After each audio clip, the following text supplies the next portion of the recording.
पर्यटनाचे वेगवेगळे प्रकल्प जे आता सुरू होत आहेत त्याच्यामुळे निश्चितपणे सिंधुदुर्ग जिल्ह्याचं चित्र पालटलेलं दिसेल.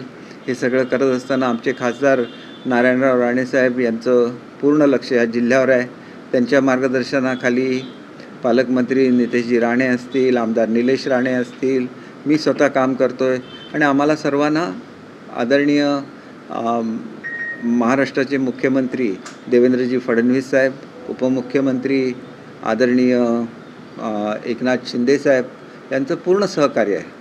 दादांचं सहकार्यसुद्धा मिळतंच वेळोवेळी, परंतु ह्या दोघांचं तर पूर्ण लक्ष हे कोकणावर असतं आणि त्याच्यामुळे कोकण हे वेगळ्या दिशेने वाटचाल करेल याची मला खात्री आहे. आपण सर्वांनीसुद्धा पत्रकारांनी मला खूप सहकार्य केलेलं आहे माझ्या या राजकीय जीवनामध्ये. त्या सगळ्यांचे मी आभार मानतो. फक्त अचानकपणे हे सगळं दुर्दैवी प्रसंग घडल्यामुळे मी आपल्याला येऊन भेटू शकणार नाही, परंतु काही दिवसानंतर गावागावांमध्ये मी दौरे लावेन आणि पुढच्या काळामध्ये मी असा एक निर्णय घेतलेला आहे की आमदार म्हणून आम्हाला एका कुठल्या तरी कार्यालयामध्ये बसता येतं.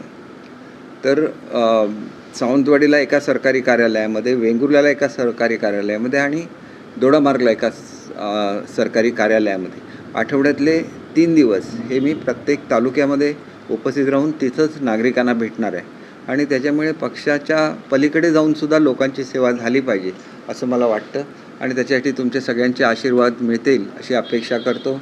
आज खरं तर आमच्या वडिलांचीसुद्धा पुण्यतिथी आहे आणि त्याच्यामुळे त्यांच्या प्रेरणेने मी इथपर्यंत येऊ शकलो. त्यांनी जे काय सामाजिक कार्य केलं त्याचा वारसा मला मिळाला आणि ज्यांनी मला मदत केलेली आहे सगळ्यांचं मी आभारी आहे. खरं तर आपल्याला इतर ज्या माहिती वगैरे मी नंतर देईन. आजचा प्रसंग अचानक आल्यामुळे मला हे सगळं कार्यक्रम रद्द करायला लागलेले आहेत. पुन्हा एकदा आपल्या सगळ्यांचे आभार मानतो आणि पुढे जायची परवानगी घेतो.